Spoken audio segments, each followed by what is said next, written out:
Ya, kita akan membuka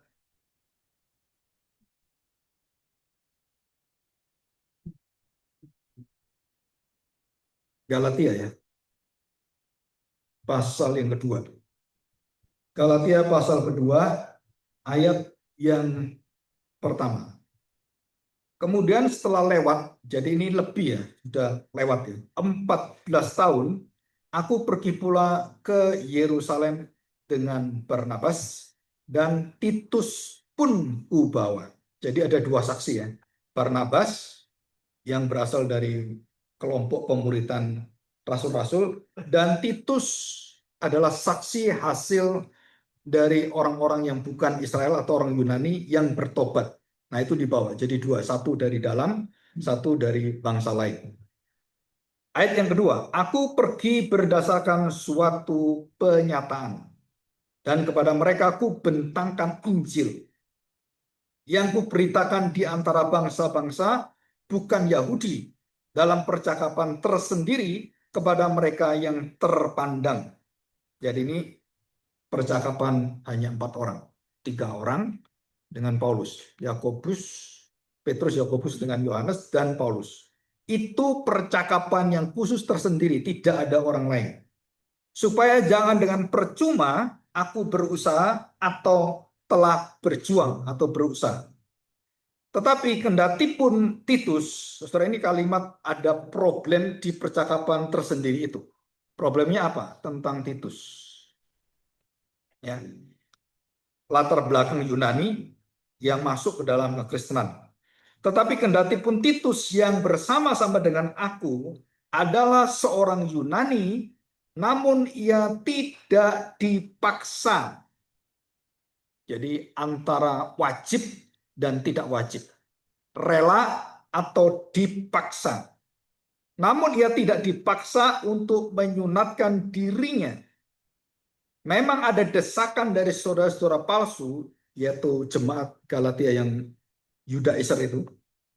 Mereka yang menyelundup ke dalam untuk menghadang kebebasan kita yang kita miliki di dalam Kristus Yesus, supaya dengan jalan itu mereka dapat memperhambakan kita. Jadi kita dibawa lagi ke dalam penghambaan pada sistem hukum Taurat Perjanjian Lama. Jadi tujuan mereka harus diikat kembali dengan sunat, dengan Taurat dan segala aturannya. Dan Yunani atau Titus dari Yunani ini, saudara, itu tidak diikat dengan aturan-aturan ritual tradisi orang-orang Yahudi, termasuk yang paling menonjol, yang tertinggi adalah sunat, tanda perjanjian. Jadi kalau nggak disunat, kamu nggak masuk dalam umat perjanjian. Jadi harus disunat. Dan kita masih ingat bagaimana Pangeran Sikem diminta untuk sunat kalau mau menjadi keluarga kami. Dan seluruh laki-laki yang bersama dengan di Sikem ya, itu Pangeran Sikem itu meminta semua laki-laki yang ada bersama dengan keluarga mereka itu diminta untuk disunat. Nah, kenapa mereka mau? Karena itu syarat mutlak. Kalau tidak disunat, tidak boleh kawin dengan anak saya.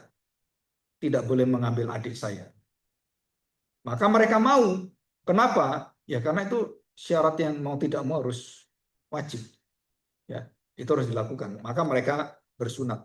Nah, saudara perhatikan, sunat yang diadakan itu bukan hanya berlaku secara ritual, tetapi jaminan kepastian seperti meterai bahwa kita masuk dalam perjanjian Tuhan.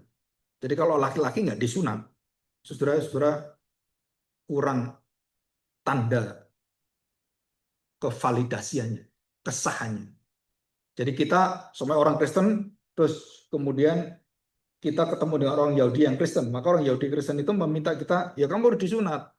Kenapa? Ya karena kan perjanjian lama disunat juga. Dan itu salah satu syarat kewajiban yang harus dilakukan. Nah, ini yang ditentang Paulus. Kenapa Paulus bisa menentang ini? Karena penyataan pewahyuan dari Yesus. Jadi bukan dari pikiran dia. Kalau dia setuju dia, ya harus sunat. Nah, kalau agama lain, saudara, kita disuruh mengaku pengakuan iman mereka, bersyahadat. Betul? Saya tanya, Kristen ada nggak syahadat? Jadi kalau kita mengaku pengakuan iman rasuli gitu kan lebih panjang gitu kita kan.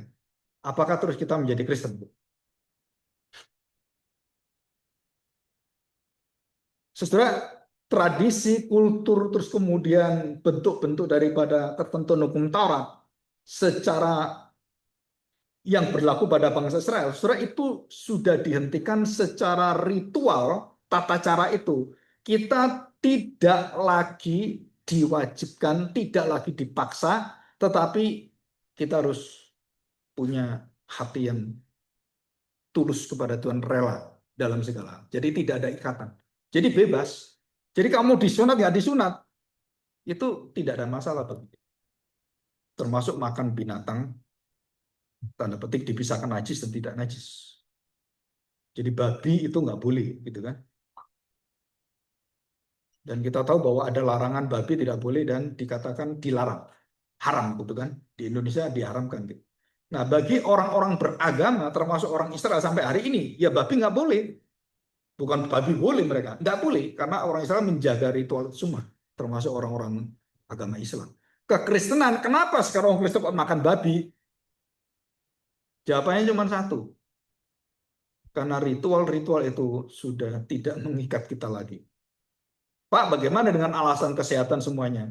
Saudara, alasan kesehatan semuanya itu adalah bukan alasan tentang wajib atau pintu penentu keselamatan. Kalau kamu mau sehat, ya jangan makan babi terus. Jadi makan babi terus ya ada resikonya, lemaknya banyak atau semuanya gitu kan. Saudara, itu semua diminta diatur siapa? Ya manusia sendiri mengatur. Dan tidak ada ritual-ritual seperti itu. Dan gereja semakin banyak membuat ritual, membuat program-program, membuat yang dinamakan seperti orang-orang yang seperti ada kriteria dan kelas-kelasnya, dan kemudian dibuat semakin hari semakin sulit. Saudara, kita nanti terjebak ke dalam sistem yang sama dengan orang Yahudi. Di situ. Dan inilah yang Tuhan minta dan Tuhan tambahkan satu rasul yang bisa memberikan contoh teladan dan arahan secara doktrin, itu hanya Rasul Paulus. 11 rasul yang lain, saudara, itu nggak bisa mereka keluar dari cara berpikir ini. Dan ada pengkhususan, dan di situ wahyu Yesus Kristus datang kepada Paulus untuk membukakan ini. Selama berapa? 3 tahun. Ditambah 14 tahun. Nah, kalau saudara ingin tahu petanya atau chartnya, itu ada di yang kelima. Coba kita lihat. Ya, fase-fasenya. Nah, ini. Jadi Paulus di Arab atau di Damaskus atau Turki Selatan itu ya, itu 3 tahun. Nah, 3 tahun apa yang dikerjakan? Dia tinggal diam, dia belajar, dan dia mendapatkan pewahyuan, dan dia kembali membaca semua perjanjian lama dengan kacamata penafsiran Kristus. Ini 3 tahun. Jadi 3 tahun itu kalau satu hari 6-8 jam, dikali 3 tahun, akhir dikali 1000, berarti 8.000 jam. Jadi Paulus mendapatkan kelas khusus yang langsung ya dengan hadirat Tuhan, bersekutu dengan Tuhan, menikmati semua. Bagaimana bentuknya?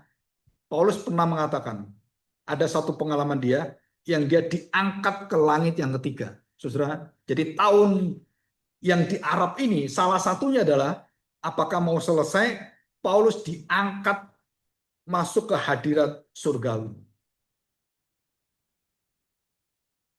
Sampai seperti itu.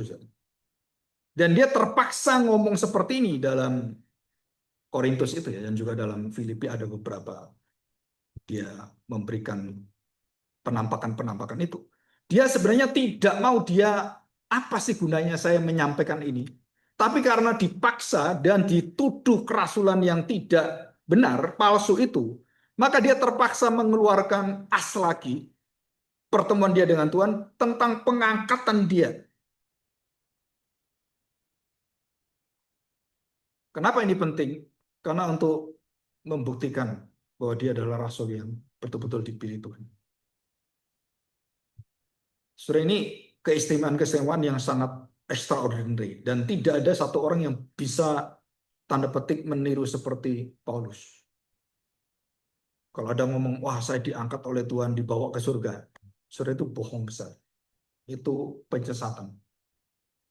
Dan banyak sekarang hamba-hamba Tuhan, pendeta-pendeta yang berani ngomong seperti itu.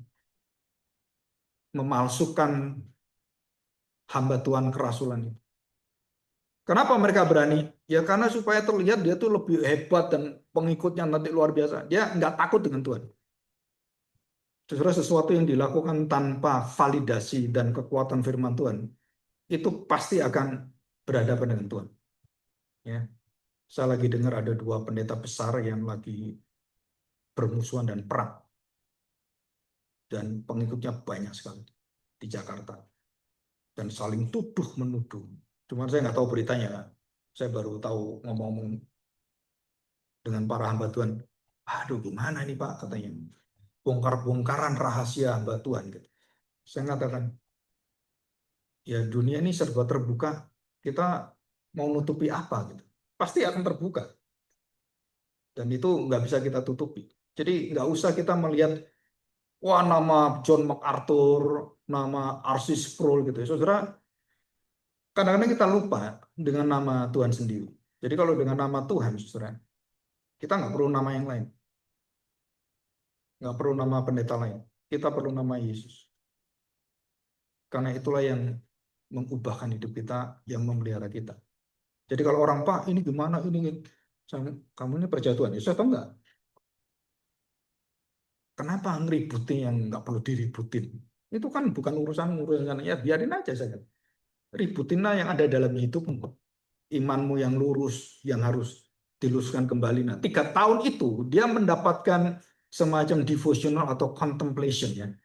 Dan waktu yang sendiri dengan Tuhan, dan 3 tahun itu bukan waktu yang pendek. Ya, 3 tahun secara intensif khusus. Jadi kalau saya ngajar kelas intensif 1 minggu, jadi 1 hari itu dari pagi sampai sore gitu kan, itu kira-kira 6 jam. Ya, dikali 6, 36 jam. Ya, persyaratannya kan 14 kali pertemuan kan. Setiap kuliah kan ada 14. Terus ditambah tugas 14, terus kemudian ditambah dengan ujian. Jadi dihitung-hitung ya sekitar 30-36 jam. Saudara, setelah mengajar itu pun kita kerasa capeknya luar biasa. Kenapa? Intensif. Dari pagi sampai makan siang, terus kemudian sore, makan malam, pulang pagi lagi. Wah, saudara, itu capek sekali. Saya pernah ikut kelas-kelas seperti ini waktu di STTRI. Oh, itu capeknya luar biasa itu ya. Sampai kadang teman-teman pada ngantuk-ngantuk gitu kan. Situ ngajar sini ngantuk-ngantuk. Pikir-pikir efektif nggak ya intensif itu? Ya kalau hatinya nggak siap nggak bisa. Tapi kalau kita lihat Paulus selama 3 tahun, saya percaya Paulus nggak akan ketiduran. Karena dia mengalami satu gairah spiritual. Dan dia baru tahu bagaimana membaca Alkitab dengan benar, maka waktu dia membaca mulai dari awal sampai akhir, dia menikmati itu dan terus urusannya, kaitannya, benang merahnya. Wah, itu sangat menarik, Sir. Jadi waktu dia dibentuk, direkonstruksi, langsung saat yang sama dekonstruksi. Dasar-dasar yang harus dihancurkan dan yang dibangun oleh Tuhan. Nah, itu 3 tahun. Dan cara membangun restrukturisasi itu 14 tahun. Membangun gereja yang seturut dengan dan searah dengan Kristus. Itu Efesus pasal 4. Saudara, Paulus itu tidak pernah keluar dari pribadi Kristus. Ngomong apapun, dia pasti ujungnya ke sini. Seluruhnya ke sini. Mau kesatuan gereja, mau pekerjaan Roh Kudus, balik lagi di dalam satu kekuatan karya Kristus. Nah, ini sangat penting sekali ya. Dan saudara perhatikan baik-baik. Kenapa Paulus disendirikan dan dia tidak diajar, dimuridkan oleh tanda petik Petrus dan lain-lain? Jawabannya satu. pinteran Paulus daripada Petrus. Lebih tahu Paulus daripada Petrus. Lebih ngerti Paulus daripada Yohanes. Karena dia sudah masuk level seorang yang master dalam Taurat. Kalau yang ngajari nelayan, saudara, itu jauh sekali. Dan dia tidak diminta Tuhan supaya dia berada di bawahnya Petrus belajar 3 tahun. Kenapa tidak, saudara? Karena Tuhan tahu bagaimana menyiapkan seseorang ini dengan khusus. Bukan menghina Petrus, Yohanes, bukan. Bukan soal itu. Dan dia mengkhususkan itu kenapa? Karena dia akan menjadi rasul yang harus jalurnya juga khusus. Rasul yang tidak bisa dilakukan oleh 11 rasul, dan rasul inilah yang bisa lakukan. Satu rasul untuk seluruh bangsa, 11 rasul untuk Israel. Loh, kenapa yang Israel kok 11, seluruh bangsa lebih banyak bangsa kok satu rasul? Itu kekuatan Tuhan di dalam diri Rasul Paulus. Hebat sekali gitu. Jadi Rasul Paulus lah yang akan memberi dasar-dasar Injil yang akan diterima oleh bangsa-bangsa, baik Yunani, Yahudi, semuanya. Dia yang bisa mengerti bagaimana meletakkan dasar itu. Itu Paulus. Dia berdebat dengan orang-orang Yunani, ahli filsuf di Athena, di Areopagus dan semuanya. Sampai di Roma. Saudara, siapa yang bisa? Petrus. Nggak bisa, saudara. Nggak nyambung. Karena pengetahuan Yunani nggak ada. Semuanya ada. Nggak bisa. Dan dibutuhkan orang-orang yang mengerti dunia ini. Sehingga dia mengerti dunia, dia tahu di mana yang harus dia nyatakan. Dan dikatakan oleh Paulus, aku akan merobohkan tembok-tembok pertahanan yang di dalam kuasa dinamakan agama, filsafat. Nah itu Paulus yang ngomong ini. Jadi apologet yang kelas nomor 1 itu adalah Paulus. Bukan Petrus, bukan Yohanes, bukan Yakobus, tapi Paulus yang Tuhan siapkan. Kenapa? Karena dia memiliki sudut pandang dan mulai dari Greek worldview sampai kepada Jewish worldview. Dan dia bisa tahu keduanya itu, terus dia memiliki Kristus di tengah-tengahnya itu, semua ditundukkan kepada Kristus ini. Yang bisa lakukan itu adalah Paulus. Dan Paulus kemudian memuridkan seorang bernama Titus, Timotius, Epaphroditus, dan Tustus yang lain. Nah, Tustus itu artinya orang Yunani. Dan dia mempersiapkan itu. Rasul-rasul mempersiapkan di sono, dan Paulus mempersiapkan orang-orang yang misi untuk orang-orang yang tidak terbatas pada satu budaya, tapi segala budaya. Sudah ada tulisan tentang Thomas mengabarkan Injil di India, dan ada gereja Santo Thomas di India. Sampai sekarang tidak bisa dibuktikan kebenarannya. Hanya secara tradisi. Apakah Thomas sampai ke India? Itu hanya cerita verbal yang beredar. Dan kapan itu mulai cerita? Itu bukan waktu abad kedua, bukan. Itu zaman-zaman Bapak Gereja sudah lebih dari ratusan tahun baru ada cerita itu. Jadi secara otentiknya, keasliannya, itu tidak bisa punya dasar yang kuat dalam keilmuan akademis dan juga kebenarannya. Jadi banyak rasul-rasul mati bagaimana caranya, itu semua tradisi semua. Petrus disalib terbalik, bukti secara nyatanya itu nggak ada, itu cuma tradisi. Oh ya, Petrus begini, nggak ada sejarahnya, buktinya itu nggak ada. Tapi orang-orang yang bersama yang mendengarkan itu yang menceritakan, dan kalau itu orang-orang dekat dan orang-orang yang memang berhubungan dengan Petrus yang lingkaran nomor satunya, maka itu adalah bisa dikatakan itu akan terjadi, pasti terjadi karena orang dekat. Tapi kalau sudah ratusan tahun, terus hampir 1000 tahun ngomong seperti itu dan sebelumnya belum ada, sudah itu karangan. Dan Injil-Injil yang dikarang itu banyak sekali. Sekarang heboh dengan kitab Ethiopia yang tersembunyi dan akhirnya dibukain. ajaran-ajaran Alkitab itu banyak yang salah. Nah, kitab Ethiopia inilah yang benar. Benar gitu. Kitab Ethiopia kitab yang lebih berkanon daripada kitab kita. Capainya nggak mungkin. Kenapa? Karena ini penelitian sudah ribuan tahun. Dan Ethiopia baru saja ditemukan. Injil Thomas, Injil Maria, Injil Yakobus, Injil Yudas. Itu baru saja ditemukan. Baru akhir-akhir abad 19. Sebelumnya, berapa per 2000 tahun, enggak ada itu. Dan itu kitab, dinamakan kitab Gnosticism. Yaitu dikarang oleh manusia dan merusak Injil. Jadi sebelumnya, Paulus mengatakan Injil yang palsu itu adalah Injil yang ditambahkan dengan cara-cara agama manusia, pemikiran manusia, terus kemudian berkompromi dengan budaya yang masuk ke dalam gereja, yang masuk ke dalam penambahan Yesus yang tidak cukup, Yesus yang kurang. Maka perlu ditambahkan. Nah, termasuk di dalamnya ajaran Armenian yang mengatakan iman Kristen itu harus ditambahkan dengan perbuatan baik. Saudara, tidak ada dalam satu Alkitab pun yang menyatakan perbuatan baik itu menentukan keselamatan. Tidak ada satu kalimat pun.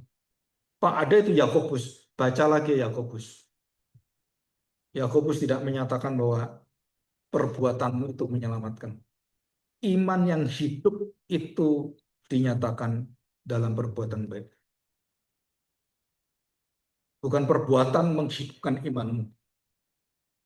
Itu kalimatnya kalau kita teliti dalam bahasa aslinya, itu jelas semua. Jadi Yakobus pun yang dipengaruhi oleh Tauratisme, waktu dia memberitahukan tentang keseimbangan pembenaran di dalam iman itu, maka dia memasukkan hasil daripada iman itu harus ada. Kalau nggak ada, nah ini bahaya. Maka Paulus mengajarkan dia iman berasal dari ini. Tapi iman harus menghasilkan. Nah Paulus tidak menekankan itu. Yakobus yang menambahkan. Dan Tuhan tambahkan di situ. Supaya seimbang. Dan orang-orang Jerman yang dibawa zaman Martin Luther itu tidak menekankan perbuatan baik. Tidak menekankan hidup dalam kekudusan. Sehingga gereja Jerman hancur lebur dan menjadi liberal. Kenapa? Karena doktrinnya tidak utuh. Jadi setengah jalan. Dan di situ timbul jadi teologi-teologi yang menyimpang tambah lama tambah akhirnya mereka jadi tidak sesuai dengan firman Tuhan. Nah, saudara di Arab. Jadi di Arab itu dasar-dasar fondasi yang tidak sesuai dengan firman Tuhan itu diruntuhkan, dibangun, ya, peruntuhan itu dan dibangun. Setelah dibangun, maka dia akan membawa bangunan ini membuktikan bahwa seluruh panggilan dan dasar itu adalah Kristus. Maka 14 tahun itulah Paulus mendapatkan kesempatan. Kenapa Tuhan kasih selama itu dan kok tidak cepat 1 tahun 2 tahun kan cukup supaya pengakuan itu lebih membuat Paulus lebih leluasa? Jawabannya tidak. Kenapa? Karena Paulus percaya bukan membuktikan dulu baru ke rasul. Bukan, saudara. Dia sudah tahu dia rasul. Dan buah kerasulan itu dia jalankan 14 tahun. Jadi waktu dia lapor ke Yerusalem, jadi waktu 3 tahun dia nggak lapor ke Yerusalem. Dia langsung bersama dengan Tuhan.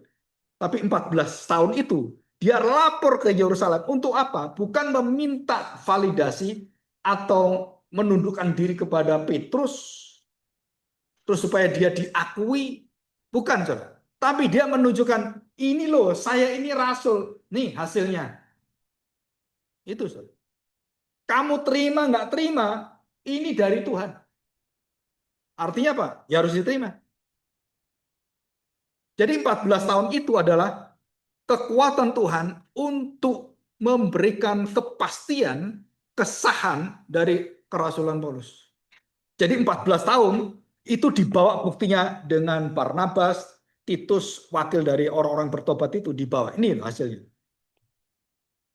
Jadi bukan Petrus Yakobus Yohanes yang menentukan diterima atau tidak. Bukan, saudara. Tapi mereka menerima pengakuan yang diakui oleh Paulus yang hasil dari pertemuan pewahyuan Yesus itu. Dia ungkapan, nih hasilnya saya. Nah, saudara, kalimat ini ada di sini. Coba kita lihat.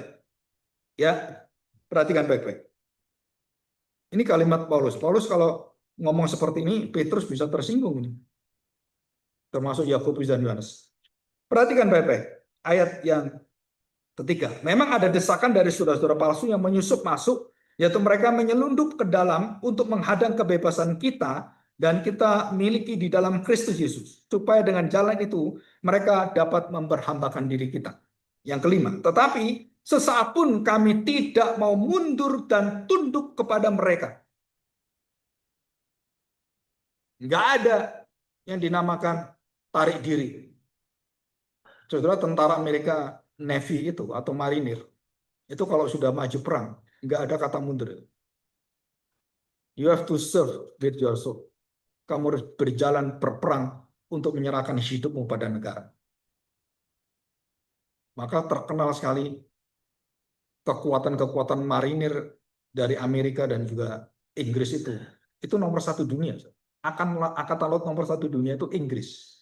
Yang kedua itu Amerika.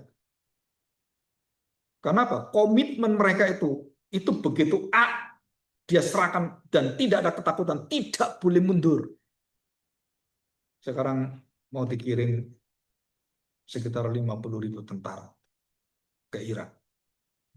Ya, setelah itu sangat banyak sekali itu tentara seperti itu ya. Nah, saudara perhatikan, dikatakan di sini, aku tidak mau mundur dan tidak mau tunduk kepada mereka agar kebenaran Injil dapat tinggal tetap pada kamu. Nah ini saudara. Ya, yang ke-8. Ini kan kepada Yudaiser kan. Dia nggak takut dengan mereka. Nggak pernah aku mundur. Maju. Kenapa? Ya saya benar kok. Kamu yang salah. Jadi terus aja maju tanpa gentar. Maju tak gentar. Nah ayat yang ke-7. Ya, ayat yang ke-7. Sorry, ayat kan. Dan mengenai mereka yang dianggap terpandang itu, siapa dia? Sopo guru ini, saudara. Apakah Paulus gentar takut dengan mereka? Enggak juga, saudara. Dan dikatakan di sini bagaimana kedudukan mereka dahulu itu enggak penting bagiku. Ini Paulus ini kadang-kadang kalau kita ngomong rada-rada keblinger juga ini orangnya. Semua diremehin semua. Bukan, saudara. Bukan dia meremehkan. Dikatakan tidak penting bagiku sebab Allah tidak memandang muka, bagaimanapun juga mereka yang terpandang itu tidak memaksakan sesuatu yang lain kepadaku. Jadi kepada Yudaiser dia tidak gentar, dia takut, dan kepada Petrus sokok guru dari gereja itu juga sama. Dia tidak takut karena kedudukan dan dia tidak menjadi minder terus kemudian ngalah-ngalah. Enggak ada, karena dia menyatakan kebenaran Injil. Saudara, ada satu peristiwa yang sangat menarik pada zaman-zaman abad 17. Ya. Waktu John Wesley mengabarkan Injil, dan satu-satunya orang yang berani melawan John Wesley adalah George Whitefield. Semua orang bangga dengan pekabaran Injil John Wesley. Hanya satu orang yang berdiri atas firman Tuhan dan menegur John Wesley. Kamu pikir dengan banyaknya kamu beritakan Injil keliling-keliling, kamu bisa mengubah hati orang. Jadi kedua anak Tuhan ini, saudara, itu bermusuhan dalam teologi penginjilan. John Whitefield tidak gentar, kamu mau orang banyak dukung kamu, saya pegang firman Tuhan.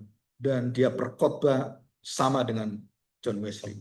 Tapi dia lebih kepada arah pertobatan yang sejati. Terus kemudian John Wesley meminta orang-orang bertobat menulis.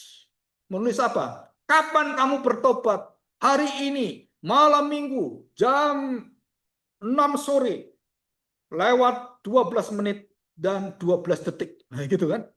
Aku bertobat. Aku percaya pada Tuhan Yesus. Dan kemudian menjadi saksi. Dan inilah tiket saya mendapatkan hidup kekal. Saudara, waktu itu dilakukan, yang berani melawan siapa? George Wilford. Engkau sedang melakukan legalisme agama. Saudara, siapa yang berani? Ya, yang tahu kebenaran. George Wilford yang berani. Kenapa? Karena dia mengerti kebenaran itu. Kan dulu banyak orang kan bertobat kapan ini gitu kan. Terus menjadi keyakinan ini loh, hari saya masuk surga. Kata siapa? Itu hari pertobatanmu, bukan kamu masuk surga. Dan disalahgunakan pada zaman itu. Wah, kamu kotain saya udah masuk surga ini, saya udah bertobat tanggal sekian, nggak usah ngotain saya. Ini udah ini.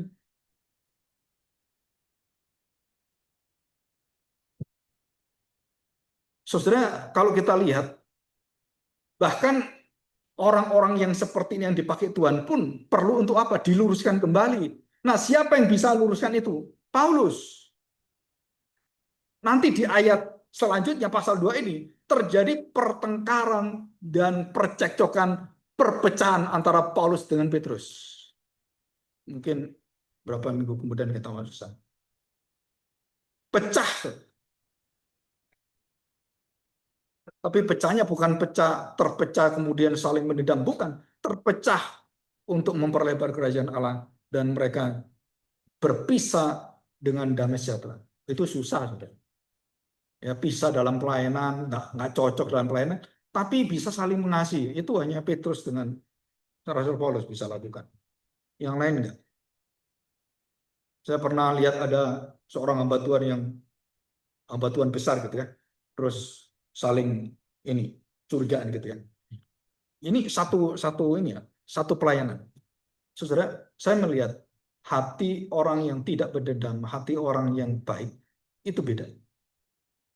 Yang sini ngomong negatif terus, yang sini nggak pernah ngomong negatif dia. Dia bisa terima dia. Tapi di sini ngeritik terus di sini. Saudara, itu kualitas hati.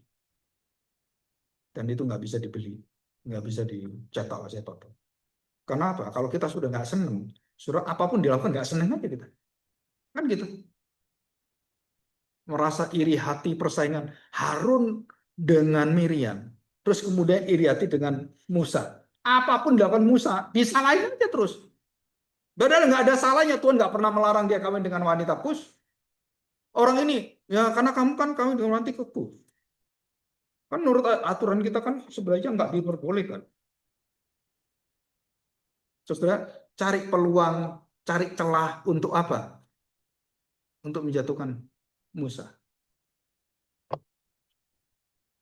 Cari-cari terus. Cari apa? Cari kesalahan-kesalahan. Saudara, kalau kita seperti ini, kita jadi pendakwa. Kita jadi tanda petik pasukannya iblis. Kan iblis kan pendakwa. Dakwai terus saja. Cari aja kelemahannya terus.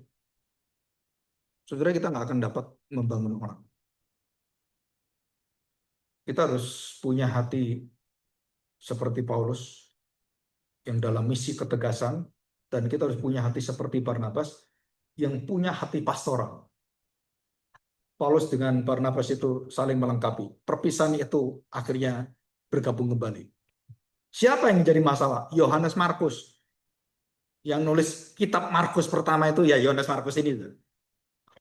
Kalau dia tidak dipulihkan oleh Barnabas, saudara, itu nggak ada kitab Injil Markus itu. Jadi semua dipakai Tuhan dengan apa? Dengan hati yang tidak boleh ada nyimpen sakit hati, apa iri hati, dendam, terus kemudian saling, ya istilahnya orang itu juwet-juwetan gitu kan. Tahu juwet kan? Ada kan jambu juwet itu. Wajibnya minta ampun, itu warnanya ungu-ungu gitu kan. Tapi itu vitaminnya paling bagus ya itu. Dan tanaman itu nggak ada di Indonesia sekarang. Dan dibudidayakan di China dan Jepang. Kita kehilangan juwet yang bisa membuat kita mendapatkan vitamin tertinggi? Kenapa Tuhan memberikan pengalaman yang pahit, yang asam seperti itu yang terjadi di antara para rasul? Untuk apa? Untuk menyatakan pada kita bahwa kebenaran Tuhan itu tidak boleh dikompromikan. Tidak boleh, karena di sini katakan, ya, coba gini, dikatakan di sini, memandang muka. Memandang muka.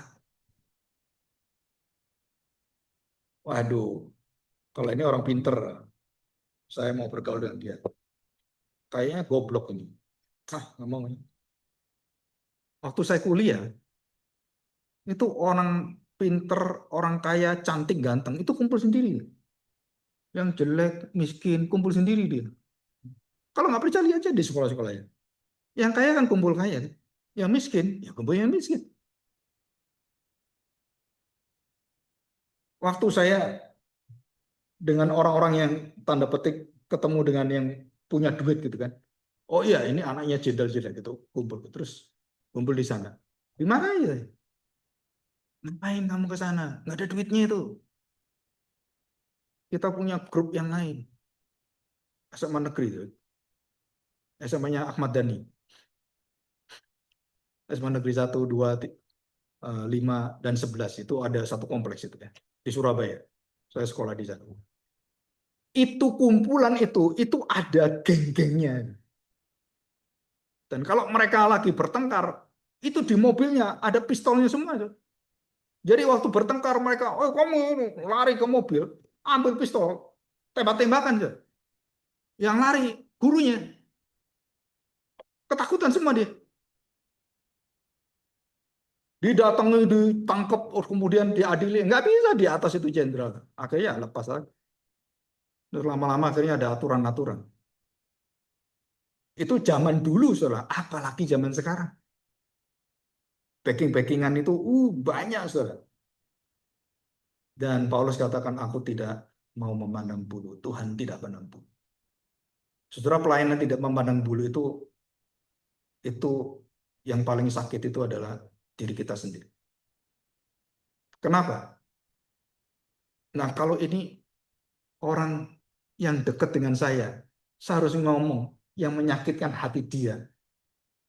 Nah, sungkan. Mau ngomong nanti ribut, ribut terus gimana? Nggak jadi pertemanan. Apalagi itu masih saudara, ya keluarga besar. Ya udahlah, ngalah lah. Nah, kebudayaan timur itu, istilahnya yang waras itu ngalah. Padahal nggak waras juga gitu. Udah kamu ngalah aja. Nah, kebenaran-kebenaran itu seringkali di dalam gereja kebudayaan timur, termasuk Israel yang juga kebudayaan timur, surah itu seringkali menoleransi hal seperti ini. Dan Paulus katakan, tidak memandang muka, tidak ada favoritisme. Tegakkan kebenaran, sakit atau tidak, nggak peduli. Kamu rasul atau bukan, kalau kebenaran, aku harus ngomong. Saudara, Paulus punya disiplin ketegasan melebihi dari rasul yang lain. Nah, di dalam disiplin ketegasan ini tidak memandang muka yang seperti hati Tuhan itu juga diterapkan tanpa adanya pola kasih, pola kelembutan, saudara. Itu juga punya kelemahan. Dan Paulus punya kelemahan itu. Tidak menoleransi segala alasan apapun, termasuk Barnabas. Tiba-tiba kangen keluarganya, meninggalkan pelayanan. Terus Paulus tanya, ngapain kamu? Dia pergi. Kok nggak ngomong dia pergi? Kenapa dia pergi? Aduh, dia kasihan sama mamanya, ada ini. Ya pokoknya urusan keluarga lah. Paulus mengatakan, kalau seperti ini terus kita nggak bisa pakai Markus. Kenapa? Kita butuh ketepatan waktu, sungguh-sungguh disiplin, dan kita nggak mau dihalangi orang seperti ini. Nunggu lagi nanti orang ini datang 2 minggu lagi. Nggak bisa seperti ini. Kita nggak bisa nunggu Markus. Barnabas yang menengahi. Dia tahu siapa Markus. Dia tahu siapa Paulus. Karena Paulus yang bimbing kan Barnabas. Yang menggembalakan Paulus itu Barnabas. Dan Paulus diberitahu, Paulus akhirnya nggak bisa. Ini tetap aku harus tegakkan. Saya tahu ini nggak boleh diotak-atik. Ya, cara kerja yang sungguh-sungguh disiplin. Akhirnya Barnabas yang katakan, oke lah, kalau seperti itu kita harus bisa. Kenapa? Kalau kamu tekesemi terus, kamu akan kehilangan banyak orang seperti Markus, dan kamu akan sendirian nanti. Tidak, bawa Markus. Nggak bisa bawa. Udahlah, kamu harus tahu dia punya kelemahan apa. Nggak bisa. Kenapa? Ini nggak bisa terima orang seperti ini. Oke, makanya bisa. Paulus nggak mandang bulu, terapkan aja deh. Nggak bisa. Kita harus berjalan. Dan kekakuan, apa ya, kedominan daripada Paulus ini, itu juga terjadi kesalahan-kesalahan lagi. Termasuk perkara dia ke Asia, Bitinia semuanya. Dia ngotot seperti itu. Nabi Agabus memberitahu dia tetap ngotot, saudara. Jadi Paulus ini rasul ngototan, bukan dablek, saudara. Dia ngotot, saudara. Ngotot dengan dablek beda ya. Ngotot itu tahu bener ngotot itu. Tapi yang dablek, salah pun ya dablek itu nggak bener. Dia ngotot. Kenapa? Dia tahu ini adalah pekerjaan. Tapi dia tidak melihat konteks yang jauh lebih dari itu. Tuhan bisa memakai hal-hal yang di luar daripada apa yang kita pandang. Saudara, itu sesuatu yang luar biasa. Ya. Oke, kita lihat. Dia ke Yerusalem pertama, 15 hari bertemu Petrus dengan sangat singkat dan interview. Ya kan, kalau orang kerja itu interview kan. Dan kemudian sangat singkat terus dia nggak ketemu lagi. Setelah itu 14 tahun ketemu. Ya di dalam Galatia pasal 2, 14 tahun. Ketemu dengan apa? Ketiga, soko guru gereja. Dan apa yang dibicarakan, saudara? Yang dibicarakan adalah seluruh hasil dari rekonstruksi teologi Yahudi.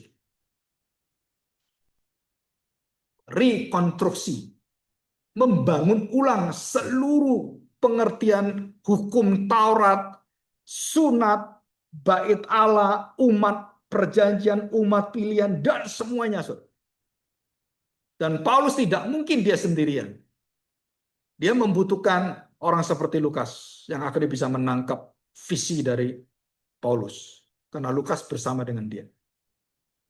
Ya. Nah, saudara, kita lihat ada dua tempat yang sangat penting. Tarsus dan Silisia, tempat pertobatan Paulus. Dan jangan lupa, ada satu kota dia berhenti secara khusus.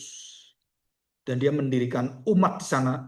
Dan disitulah nama Kristen mulai ada. Ya, kisah 11. Antioquia. Jadi gereja itu siapa yang dirikan? Yang dirikan Tuhan. Yang memulai memakai Rasul Paulus. Jadi Rasul Paulus lah yang memulai pelayanan dan pendirian gereja di Antioquia. Bersama dengan siapa? Barnabas. Itu perjalanan Barnabas, Paulus. Surah kalau kita lihat kisah perjanjian dalam kisah para rasul, yang disebut pelayanan itu Pak. Barnabas, Paulus. Barnabas, Paulus. Terus kemudian ada jedanya, ganti. Paulus, Barnabas. Paulus, Barnabas. Paulus, Paulus, Paulus, Paulus, Paulus, sampai selesai. Jadi akhirnya Barnabas itu dipensiun Tuhan. Kenapa? Karena Paulus sudah mendirikan jemaat dan mendirikan kepemimpinan Efesus dan semuanya sudah banyak, dan Paulus sudah harus dilepaskan dan sudah menjadi rasul yang matang. Kapan itu dilepaskan? 14 tahun ini. Jadi ngerti waktu. Jadi waktu itu masih ada Barnabas, masih ada gitu kan. Nah, begitu selesai ketemu dan waktu dia menegur Petrus itu, saat itulah Paulus akhirnya mandiri. Menjadi rasul yang mandiri. Terus ini perjalanan misi yang luar biasa. Dan bukan hanya itu, nanti kita pelajari dalam kitab Galatia itu apa? Doktrin-doktrin yang indah, yang luar biasa, yang kalau kita ngomong itu membuat orang Yahudi itu sakit hati karena doktrin pembenaran ini. Tadi saya baru khotbah pagi. Ada anaknya hamba Tuhan datang. Pak, Bapak ini nggak khotbahnya orang reform ya. Bapak yang ngomong, Gus, ini ini bukan reform, Puritan. Apa itu Pak? Gitu. Kamu belajar aja nanti. Kalau enggak, tanya aja ke Pak Agung katanya. Dan anaknya tuh lagi seneng dengan doktrin reformasi. Dia lagi belajar di kamar. Dengar khotbah itu, sudah, terus dia tanya papanya, Pak, pendeta itu reform, Mbak. Kayaknya pendeta reform, Mbak. Terus ketemu saya. Pak Agung, ini anak saya. Tanya tadi, ini khotbahnya kayak reform katanya. Terus saya beritahu, ini bukan reform katanya. Ini Puritan. Tanya, apa itu Puritan? Gak ada yang tahu. Saya katakan, nggak perlu Pak Yung ngomong seperti itu. Kenapa? Kenalkan Kristus. Bukan soal Puritan, bukan soal reformasi. Enggak, itu tentang Kristus. Dia nangkep tentang Kristus tuh. Tanya anaknya, kamu tadi apa itu? Agama dengan kari Kristus bedanya apa? Dia jelasin gitu. Jadi khotbah saya itu jelas dia, begini-begini. Tepat, bener. Saya mau cocok kamu nanti jadi majelis gitu. Nah, majelis kayak gini nih, majelis yang bener ini harus jadi majelis kamu. Kenapa? Pandangannya bener, walaupun masih muda. Nah, kita harus tahu kenapa Paulus itu begitu kepingin ketemu dengan para soko guru ini. Saudara kita lihat ya, perhatikan. Ayat 7. Tetapi sebaliknya setelah mereka melihat bahwa kepadaku telah dipercayakan pemberitaan Injil untuk orang-orang tak bersunat, sama seperti kepada Petrus untuk orang bersunat, ayat 8. Karena ia telah memberikan kekuatan kepada Petrus untuk menjadi rasul bagi orang-orang bersunat. Nah, saudara perhatikan perbandingannya. Yesus juga, ia juga telah memberikan kekuatan kepadaku untuk orang-orang tak bersunat, sama kuasanya. Saya dengan dia tidak ada yang tinggi dan di bawah rendah. Sama-sama rasul, sama-sama Injil Yesus Kristus. Semua sama, kuasanya sama, kekuatannya sama. Jadi yang membuat kekuatan Injil itu kuat siapa? Bukan nama rasul. Oh ini Kefas, oh ini Yohanes, ini Yakobus, ini Barnabas, ini Lukas, ini Paulus. Bukan, saudara. Yang membuat kuasa itu adalah Injilnya. Maka kita selama kita berpikir, tunggu pendeta ini khotbah baru kuasa, itu ngelawan Alkitab. Engkau tidak Alkitabiah. Kenapa? Kuasa penginjilan tidak bergantung pada manusia. Bergantung pada Injil yang dia sampaikan. Jadi bukan manusianya itu, tapi berita Injilnya itulah kekuatannya, bukan manusianya. Injil itu kekuatan Allah, bukan pendetanya. Tapi kita melihat apa? Wah, kalau pendeta ini saya mau dengar. Kalau itu, saudara, itu sudah keracunan kita. Beritanya itu yang penting, bukan pendetanya. Yang disampaikan itu penting. Maka saya beritahu anaknya, kamu nanti kalau sampai jadi hamba Tuhan, kamu harus tahu, kamu hamba kebenaran, bukan hambanya yang lain. Jadi berani ngomong kebenaran itu melebihi apapun, dengan resiko apapun, dan tantangan apapun. Nah itu baru kamu, Yesus ditinggikan luar biasa. Tapi kalau kamu muncul di depan, Yesus di belakang, nggak akan. Dan itu terjadi, favoritisme.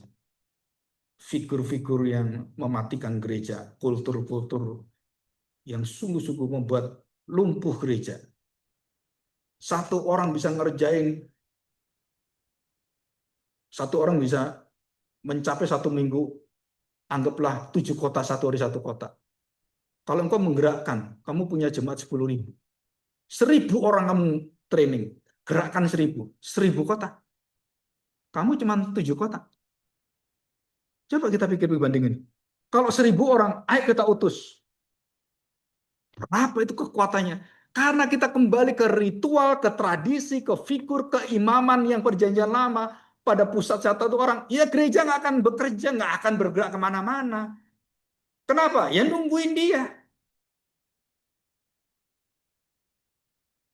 Paulus tidak pernah membangun cara-cara seperti ini, Ustaz.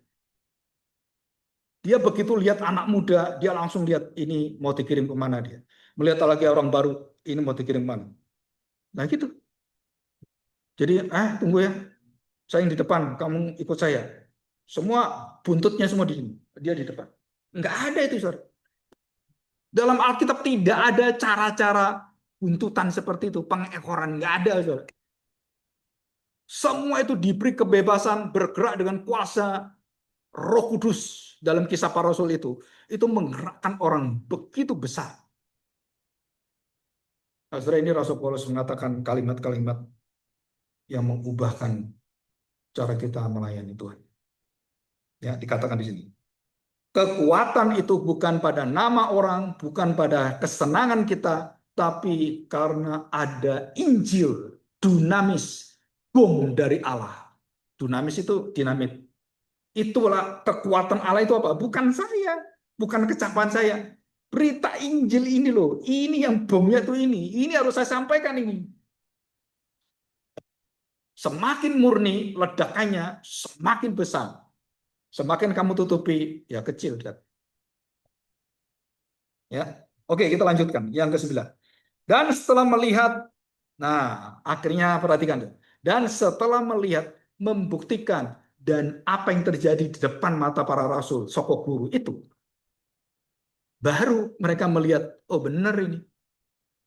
Dan setelah melihat kasih karunia yang dianugerahkan padaku, jadi Paulus tidak mengatakan kemampuanku, jasaku, usahaku, bukan, saudara. Kasih karunia, anugerah itu yang diberikan Tuhan pada saya. Baru rasul-rasul itu melihat, kamu memang rasul yang dipilih oleh Tuhan. Dan kita lanjutkan. Maka Yakobus, Kefas, Yohanes yang dipandang sebagai sokok guru jemaat, tiba-tiba di sini katakan, berjabat tangan dengan aku dan dengan Barnabas sebagai tanda persekutuan, supaya kami pergi kepada orang-orang yang tidak bersunat dan mereka pada orang bersunat. Hanya, ini nanti kita bahas secara khusus. Hanya kamu harus mengingat orang-orang miskin dan memang itulah sungguh-sungguh kuusahakan melakukannya.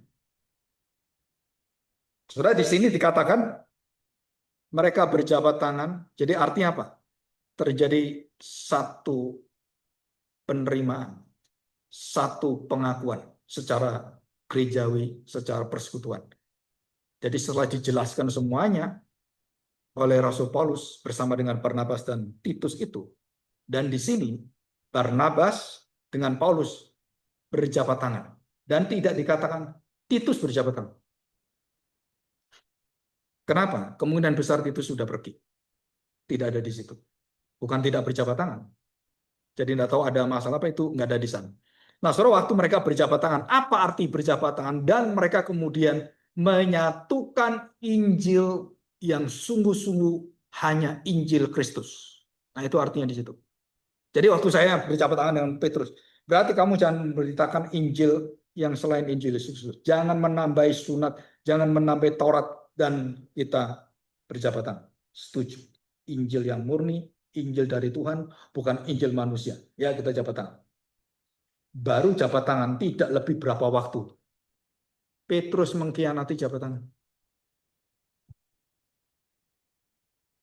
Dia cenderung ke hati orang-orang bersunat. Dia sungkan. Dia nggak enak hati. Oh, ini ada orang datang. Aduh, nggak enak hati. Saudara, manusia itu manusia. Ketimuran kita itu seringkali menghambat penginjilan. Karena sungkan. Karena nggak enak. Aduh Tuhan, aku mau ikut kamu. Tapi ini papaku lagi sakit. Dia mau mati. Nanti kalau dia mati, saya harus ngurus kuburannya. Aduh Tuhan, gimana ya? Kan gitu. Tuhan mengatakan barang siapa yang penuh alasan mau ikut saya, itu nggak layak ikut saya. Saudara, sebenarnya pemuda ini itu cuma alasan doang, saudara, untuk menolak. Kenapa? Kalau kita selidiki tafsiran itu, pemuda ini sebenarnya papanya udah mati, tinggal ngurusin yang lainnya. Kalau saudara lihat konteks seluruh budayanya, saat itu bukan mau matur dulu gitu, bukan. Udah mati, dia mau ngurusin papanya mati, yang sudah mati. Saudaranya lain bisa, ini semua bisa lakukan. Kenapa kamu? Ya karena kamu alasan. Alasan apa? Ya menolak panggilan Tuhan. Saudara, kita ini orang yang apa ya, kalau kita lihat timur itu lahirnya Injil di timur, dan dengan banyak ya toleransi, sungkanisme semuanya itu lahir di sana. Untuk apa? Untuk menguduskan kultur itu. Jadi saudara, kalau kita sungkan terus, ya kita nggak bisa memberitahukan kebenaran. Di Amerika, saudara, seluruh kita lihat sekarang masyarakat Amerika, siapapun dia, mau kritik, mau caci maki presiden, is okay. Di kita macam-macam disiram air keras. Kan barusan terjadi yang keberapa kali si Andre. Di Amerika Presiden Trump khotbah pidato Ilham Omar itu berdiri caci maki Trump, duduk laku, itu Trump khotbah di timur tempeleng aja dia itu kan. Tapi di barat dibiarkan, kenapa? Hak untuk menyuarakan pendapat. Nggak enak pun ya harus didengar. Nah, kita nggak punya budaya seperti itu. Kalau di kita, bunuh aja itu. Kamu macam-macam kritik presiden. Bukan presidennya marah, anak buahnya bunuh dia. Bukan presidennya, Ustaz. Nggak ada urusan presiden. Tapi anak buah yang penjilat-penjilat ini, siram air keras. Jangan ada kritikan lagi. Wah, saudara. Di Amerika, kenapa terbuka? Coba kita lihat, Tuhan Yesus dicaci maki dia. Dia buka. Kebudayaan kristologi itu dan membangun satu bangsa, saudara, kita lihat betapa besarnya hati bangsa itu, betapa terbukanya. Dan itu menolong orang untuk apa? Tidak sombong, egoisme, tidak kemudian dominan, terus saya enak sendiri mas, nggak bisa. Saudara. Kenapa? Ada yang pengawasnya. Setiap apapun ada pengawasnya. Termasuk Rasul Paulus pun salah, itu ada yang beritahu. Nggak kebal, saudara. Oh, kalau Rasul nggak bisa disalahin, nggak bisa, saudara. Orang aja nggak boleh disalahin, apalagi ya dibongkar dosanya. Wah, nggak bisa. Tuhan panggil Nathan, beritahu Daud. Raja pun harus tunduk dengan suara Tuhan. Jadi kedudukan bukan yang tinggi mana, nabi dan raja lebih tinggi mana. Saudara, nabi itu menyuarakan suara Allah. Nggak perlu kamu raja, nggak perlu nabi. Kalau udah dipanggil Allah, suarakan suara Allah. Siapapun dia nggak peduli. Nah ini sama. Kalau sudah kebenaran, saudara, saudara nggak peduli siapapun orang di depannya. Saudara harus katakan itu. Begitu menyakitkan, ataupun kita nggak tega, kita nggak enak, saudara harus ngomong.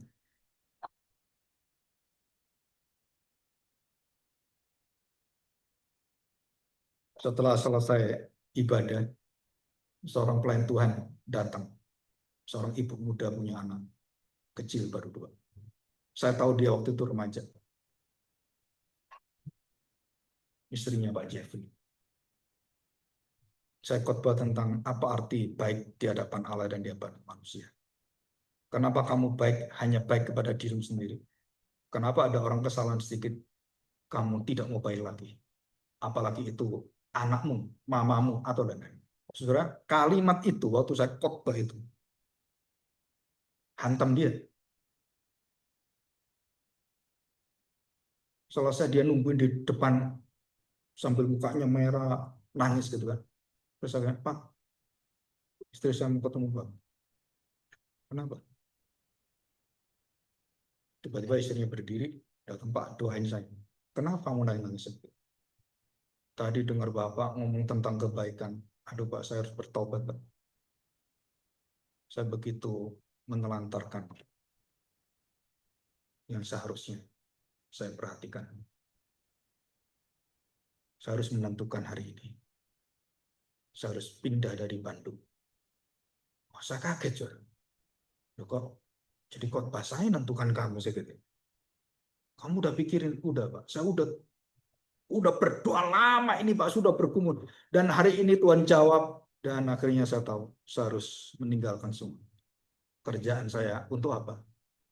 Datang pada mama saya.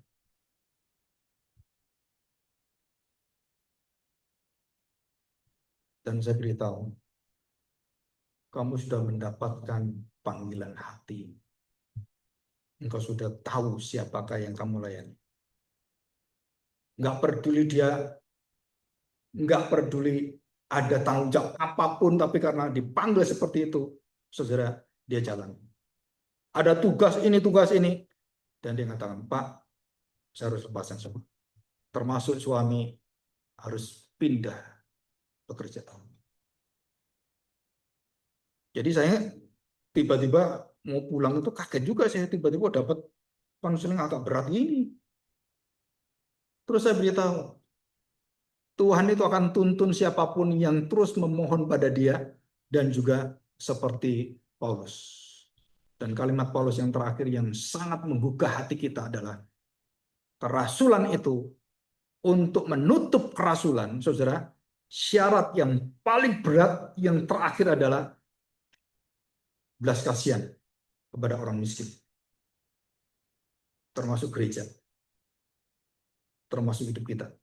Jika kita berfokus pada diri kita, pada kepentingan kita, enggak melihat kepada kebutuhan yang lain, fakir miskin, jualah, berikanlah pada fakir miskin, ikutlah aku. Dan Paulus menambahkan kalimat ini pada pasal kedua. Saudara perhatikan kalimat ini. Ya. Hanya kami harus tetap mengingat orang-orang miskin, dan memang itulah, ini kalimat Paulus ya, yang sungguh-sungguh benar-benar kuusahakan.